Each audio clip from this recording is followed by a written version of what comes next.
sinabi ng Rappler. If the Discaya's hands were truly clean. Oh, puputulin ko na kayo, no, Rappler. Alam mo, Rappler, sabi nila, if the Discaya's hands were truly clean, they would have disclosed the full history of their dealings. Instead, their silence in the Duterte years reeks of selective amnesia or worse of a backroom deal. Sige. Barahin na natin yan ng Duterte pa rin, no? Kayo tutang-tuta kayo, Rappler, eh. Tutang-tuta kayo ni Martin. Lahat to, tuta kay Martin. Basta, alam niyo po yung dialogue ng mga, lahat po ng media na ganito ang dialogue. Bakit hindi nyo rin inuukulkil yung mga flood control budget ng panahon ni Duterte? Bakit ang inuukil-kil nyo lang yung panahon ni Marcos? Di ba? Ganyan po ang mga dialogue nila. Ang tanong, nabuhay tayo ng 6 na taon sa panahon ni Duterte. May flood control project problem ba tayong kinaharap? Meron ba mga usapin ng ghost project? May mga nawarak ba agad na flood control projects? Kung wala naman pala, bakit nyo iimbestigahan kung wala namang anomalya? Kaya nyo iimbestigahan kasi ayaw ninyo na maimbestigahan ito, ayaw nyong matuloy yung malaman ng mga tao kung sino ang mastermind. Alam na po ng mga tao, yun nga yung tunguhin ni Marcoleta. Gusto nyong imbestigahan si Duterte kahit walang anomalya? Okay na kami sa AJK. Kasi yan yung bintang nyo kay Duterte. Okay na kami sa mga tokhang-tokhang dahil talaga namang may tokhang.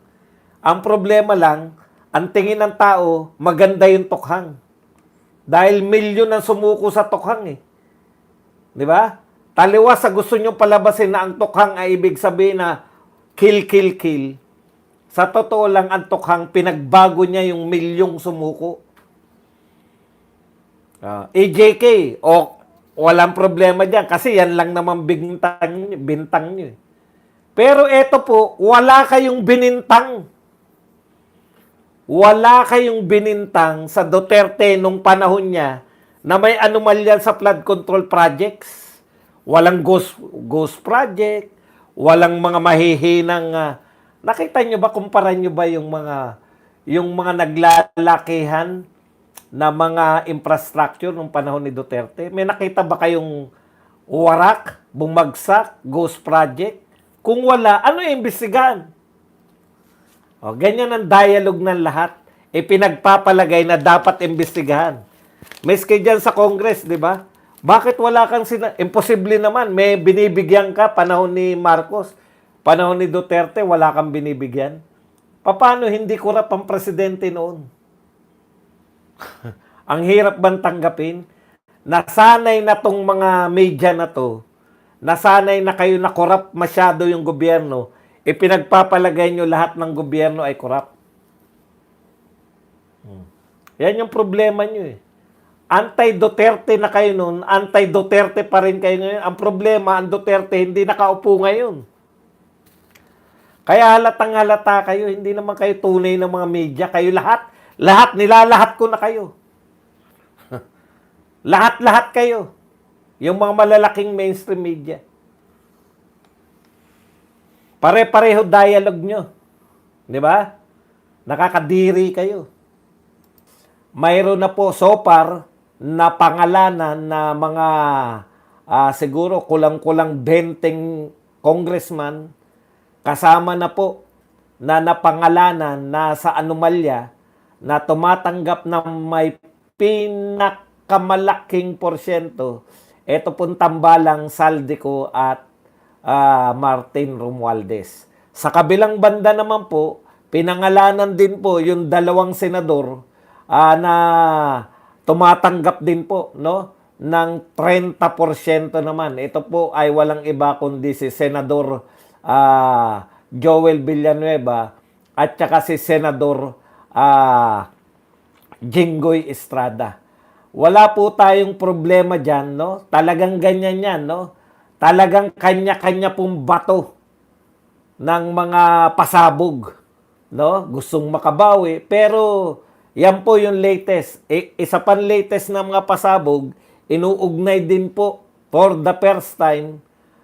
Inuugnay naman po ni Senator Ping Lacson ito pong mismong dating DPWH Secretary, no, si Secretary Bonoan, na may ugnayan po sa isang kontraktor, particularly yung kanyang anak, no? So nakikita na po natin talagang lahat na po, DPWH, tapos sa isang banda DPWH, sa isang banda mga kontraktor, at sa isang banda mga politiko.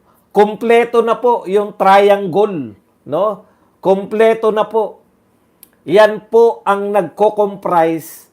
Kasi pag bawasan mo yung isa, baliwalain mo yung isa. Pero ito po, kikita natin, nasa dalawang kapulungan po, mapa Senado, mapa House of Representative, ay natitiyak po natin na kumpleto na po. Sinasangkot po talaga at may mga patunay na. Ayan. O, di ba? Sino po yung mga involved sa DPWH? Mismong si Bonoan na ang inuugnay ni Ping Lacson. Kasama po diyan yung Cabral, Yusek. Mukhang siya po yung nananawagan ng insertion. At marami pang iba.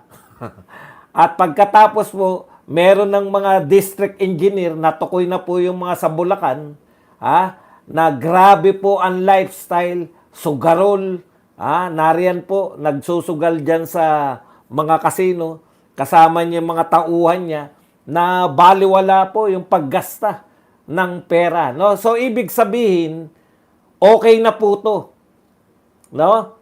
Malinaw na po ang sindikato na nagaganap po, malinaw na po, kompleto na po, dadagdagan na lang ng mga pangalan kung meron pa, no?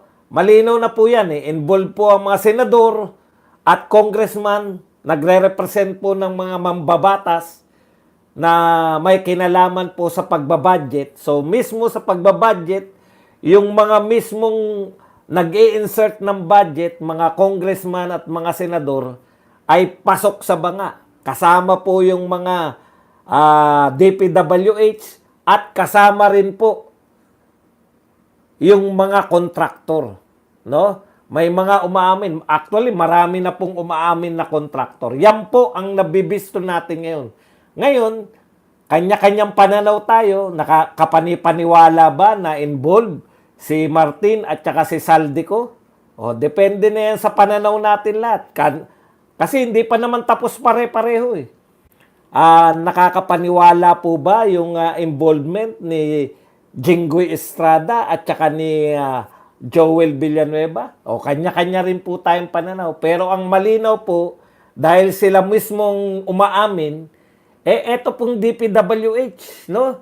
Maliit pa lang po yung porsyento ng umaamin. Pero mayroon na pong umaamin. Ayan, yung sa Bulacan nga, umamin di ba, na nagbibigay sila. At importante po itong pag-amin nitong si Diskaya, no? Umamin din po si Wawaw, umamin din po yung si, ano na nga yun, Win? O si, Sim? Nakalimutan mo. Yung isang contractor, yung Sim yata. Dito naman po sa gamitan ng lisensya. No? Pinagagamit na lang nila yung lisensya nila, SIM. Ayan, SIMs. Kaya kompleto na po kung tutuusin. Yan po ang kalagayan. Ito po yung tinatawag nating public-private partnership. PPP. Diba? Private sector, mga kontraktor, public sector, DPWH, at saka itong mga mambubutas natin. Hindi pa po, wala pa po lumalantad, wala pa nagsasabi na pati po mga local official ay nabibigyan. Doon pa lang po tayo. Pinakamataas pong mga tao, si Martin, no? Pinakamataas po rito sa executive, si Bonoan. At syempre, isa sa pinakamalaking contractor, yung Diskaya. Okay. Marami po nananawagan ngayon ng rally. At ang maganda po sa panawagan ng rally, kasama po sa panawagan nila, wala munang kulay-kulay. Basta lahat ng mga galit sa korupsyon, sumama kayo. Sino man yung nanawagan ng rally na yan. Kaya po ito, yung Maisog, sila Ka Eric, ang panawagan nila, samahan natin ang mga rally kung antay po sa pagnanakaw sa gobyerno. Yan po ang mga panawagan nila. Makakatsyempo rin tayo riyan. Kinakailangan natin maka-isa tayo sa rally dyan. Kasi, ayan. Kaya kinakailangan po talaga na magpakita. Hindi po tayo gagaya dun sa mga kapitbahay natin na ngayon po ay nanununog. Pero kung babalotobain nyo po yung investigasyon, kitang-kita na po si Tito Soto at si Lacson kung ano yung papel nila. Ang papel po nila, wag na tayong kunwari. Ang papel nila, awatin nila si Marcoleta sa tinutunguhan ng investigasyon ni Marcoleta. Natukoy na yung mga posibleng mastermind ay natukoy na diyan sa investigasyon ni Marcoleta. 'Di ba? Yan lang po, wala na pong iba. Inconsential na lang 'yan, no? Kumbaga, kinakailangan lang po 'yan. Si Chis Escudero, nakita naman po natin na nahimik na ngayon. Bakit? Pinakita sa kanya, eto. Kala ko kasi yung luho ng asawa niya, yung asawa niya, kala mo talaga, maya, daming mga no? Ngayon, lahat na kayo, pinaghihinalaan na. Wala kaming pakialam kung may involved na senador. Imbestigahan nyo rin. Pero wag nyong iiwan yung mga tinuturong mastermind. Kung may problema senador, bakit? Hindi naman kami senador, hindi naman namin kaano-ano yan. Imbestigahan nyo, pero wag po kayong tumutok lang dyan. Sa mga pronouncement po ni Lacson, mukhang tututukan lang nila yung senador, tututukan lang nila yung Bulacan. Paano po yung buong Pilipinas? Meron din binabanggit dyan, no? Alam nyo po, napakamali po ng natin. Ang ganda. Ang bilis po ng pagbabago ng itsura ng Senado. Kayo pong mga compromise, nakakompromiso, katulad po nitong mga bilyar. Ayan, banata na rin natin yung mga kapalpakan nyo rito sa mga prime water at sa mga lot ng mga subdivision nyo.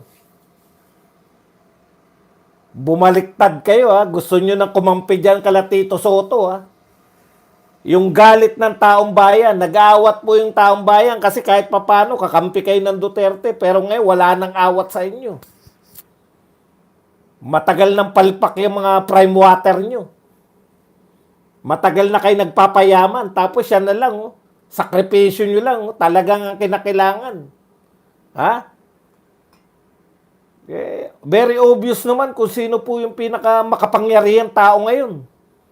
Ilan ang spokes? 2? Anak ng tinapay naman, Huwag natin tukuyin kung sino. Pero bilib ako kay Barsaga. Kasi ang sabi ni Barsaga, dapat ang inuunang imbestigahan si Martin. Ganun ang mga matatapang. Wala yung mga beko-beko na yan. Maglalatik ka na lang.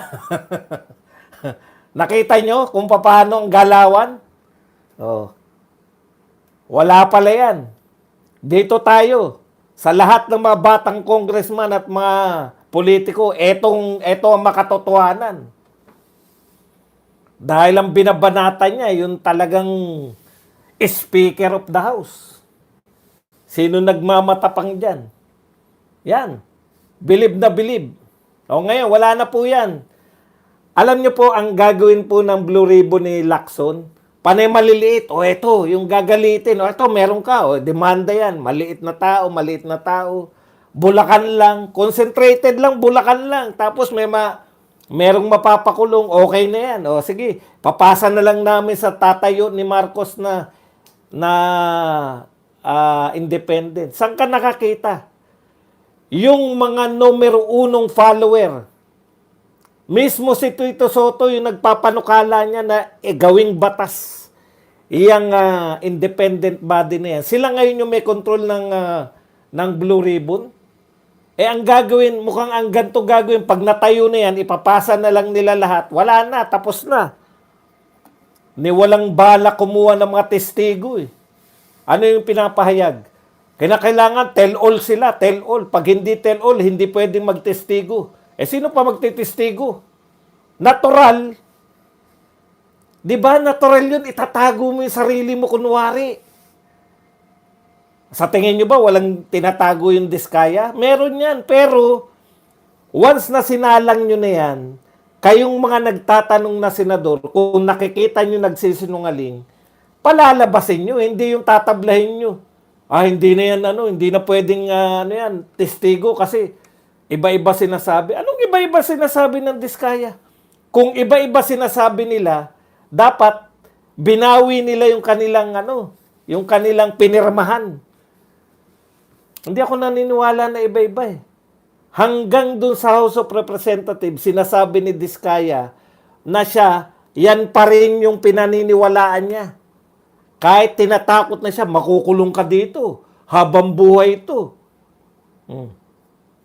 Habang buhay na makukulong, hindi pa rin siya bumaliktad.